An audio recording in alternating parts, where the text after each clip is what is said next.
ये जो है हमारा प्रोजेक्ट नंबर 2 बिहार अंजुमन का जो है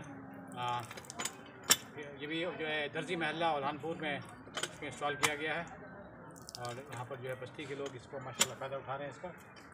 और इसको 5 मार्च को ऑफिशियली इसको जो है इंस्टॉल किया गया है जी। और आज जो है हम लोग आज कौन सी तारीख हो गई? आज आपका शेयर 1 तारीख हो गया सर। हाँ, 1 तारीख हो गया। तो मतलब कि ये करीब 25 दिन पहले यहाँ पर इंस्टॉल हुआ है। और यहाँ पर माशाल्लाह यहाँ पर लोग जो है इसका फ़ायदा उठाएंगे।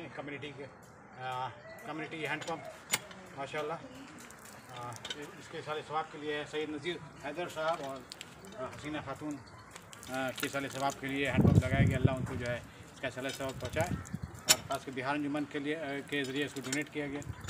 तो बिहार अंजुमन के सारे मेम्बरान को इसका सारे सवाब जो है आए। और खुशबुद्दीन भाई के लिए मैं जो हमारे स्टूडेंट के फादर हैं उनका भी बहुत शुक्रगुजार हूँ मैं। बहुत बहुत शुक्रिया सर। जो है मेहनत से जो है इस हैंडपम्प को लगाने के में साथ दिया। बहुत शुक्रिया जी, बहुत बहुत शुक्रिया।